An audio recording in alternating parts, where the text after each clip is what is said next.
Has jazz become too safe? This is something I've been thinking about a lot lately. I'm someone who keeps up to date with new releases, new artists. My finger is on the pulse of new jazz. And there's definitely a lot of great music out there. If you're new to the channel and you see the topic of this video, you might feel inclined to tell me about some of these artists. I don't know, people like Herbie, groups like Snarky Puppy, Nubia Garcia, Joe Armon Jones. There's so many great modern jazz artists, Alpha Mist, just to name a few, obviously. So I'm not saying I'm not aware of the fact that there are some artists pushing things and trying to do their own style and put their own imprint on jazz.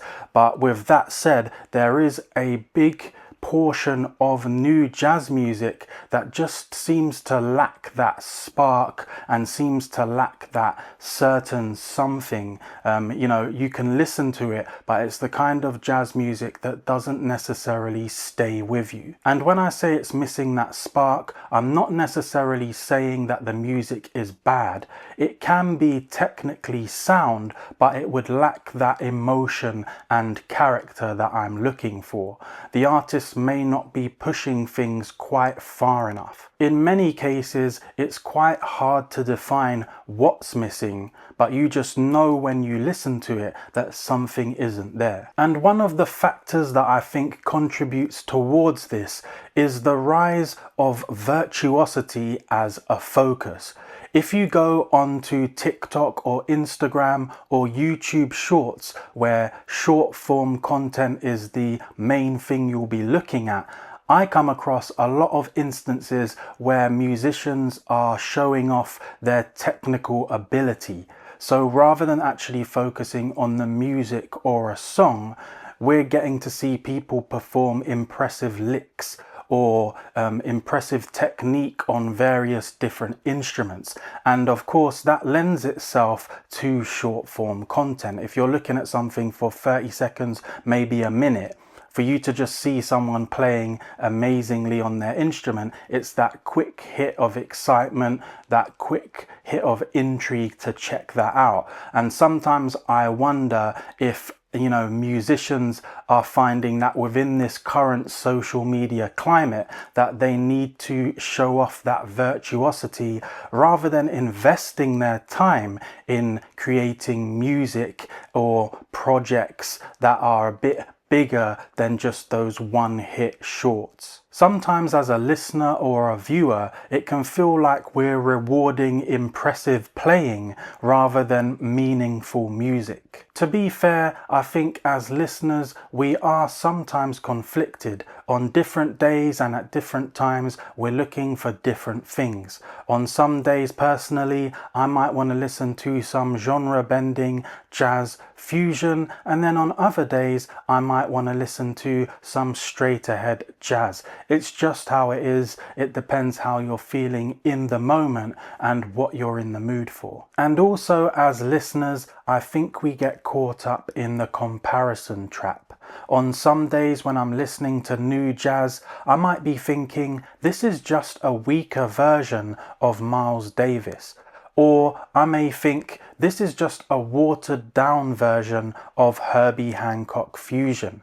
And I'm not blaming the musicians and bands that create music today. I'm just explaining to you how within that corner of jazz that I'm talking about, in some cases, I just want to go back to the real deal because what I'm listening to in this moment just isn't different enough. And that difference doesn't have to be huge. That difference can be subtle. It can be within the way that that particular musician plays their instrument. They may have a slight warmth to their sound. There might be an abrasiveness to their sound. It just needs to have that particular character that while I'm listening, it sparks my interest and intrigue. So let's try and tie all of this together and think about why this might be happening. I think some of the reasons, or one of the main things, is pressure and risk. could new artists and musicians feel that pressure to try and emulate things that have already been successful, because jazz as a niche or as a genre sits currently outside of the mainstream? So you're already fighting a bit of an uphill battle by being a jazz musician. So is it just safer to emulate something that's been successful in the past? I mean, if you try to do something risky, you're taking a risk. So is it just safer to stick to something that's tried and proven? Aside from pressure and risk, I think another big factor is social media expectations. Aside from just being a musician, artists need to be a promoter, a brand, and a content creator.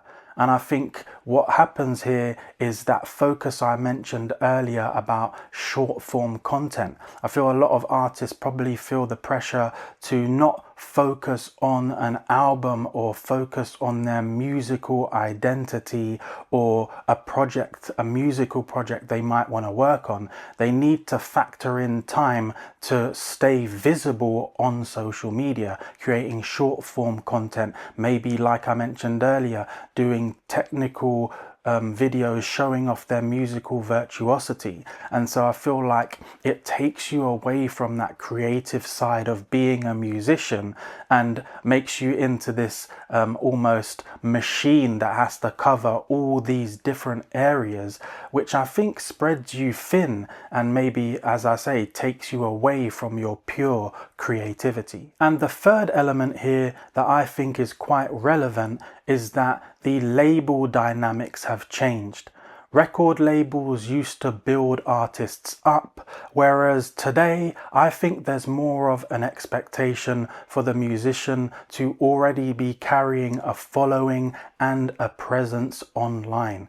So many musicians have access to social media and can build up their own fan base that as a label it only makes sense for them to look at someone and say, they've already done a massive part of the work. If we step in now, we can just push them towards that next level. And so the entry point is a lot higher and there's a lot of competition because everyone has an opportunity to build their own following. So I think, that label dynamic has definitely changed, and I think that's a contributing factor here in this discussion. Earlier I mentioned risk, so I want to introduce a counterpoint that focuses on that risk element and almost flips it on its head, because I truly believe that history has shown that instances within jazz where musicians and bands have taken risks, this has resulted in some of the most amazing music.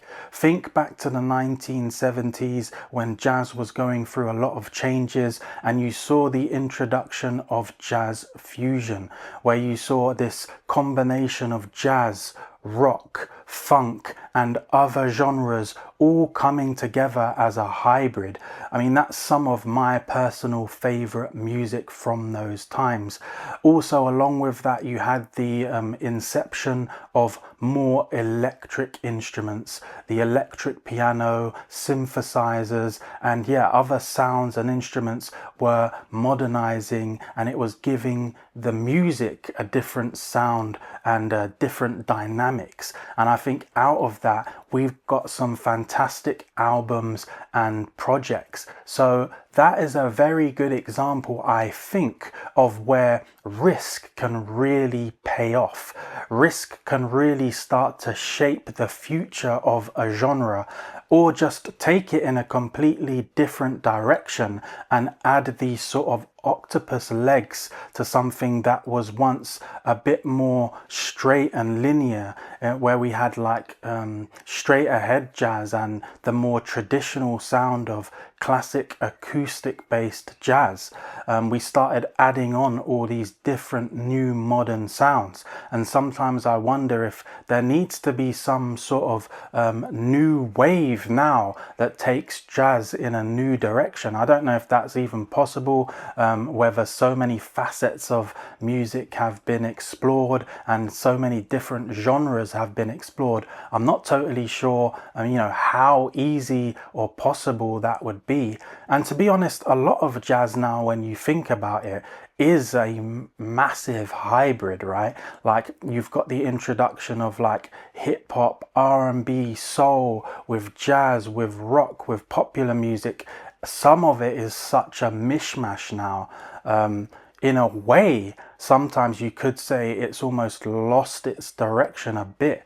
But yeah, I do think that's an important point, that risk can sometimes result in something amazing. Now I want to talk about where I think jazz might be going, and also what I think really works. I've mentioned this before in a different video on the channel, but Yusuf Days, the drummer, he had a fantastic project that he did. I think it was Yusuf Days in Japan, and it was him and his fellow musicians were playing a set outside, and I think the set was positioned in front of Mount Fuji, if I'm not mistaken.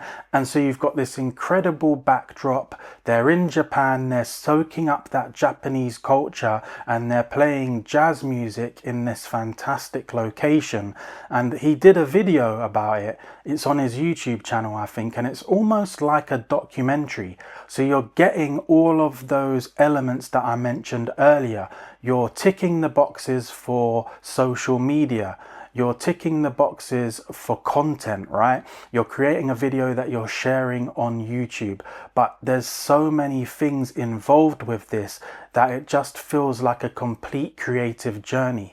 You've got these documentary vlog style elements where you see Yusuf Days and the musicians traveling around Japan, going to record shops and talking to different people, talking about jazz, different instrumentation, different types of instruments that are being played in Japan. And then that's mixed in with a live set where they're playing some of their songs, as I say, with this Mount Fuji backdrop. And I just think the whole thing was done so well. And to me, that was a fantastic example of how to utilize the way that content is consumed now through that sort of vlogging YouTube style video, but mixed in with artistry and true musicianship. So I think that is a good blueprint and a good example of where jazz music can go. And also, I think Yusuf Days has shown himself to be an artist that respects both the classic side of jazz. He's got a knowledge of the greats and the lineage and history of jazz music, but he's very much embedded within what we would call the new sound, the current sound of jazz music. So I think that was done very well. In short, you're playing the game, but you're not letting it define the music. So to bring this to a conclusion, I'm not saying that jazz is safe across the board,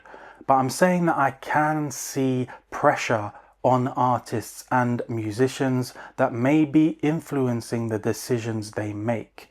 I can see patterns with a certain section of artists and musicians who might be choosing to play it safe with their musical projects and albums. And I think this pressure, which is resulting in these patterns, could be creating some kind of a creative ceiling for certain artists. In short, I don't have a clear answer, but I do feel that something has shifted. And that's why I really do want to hear your opinion on this.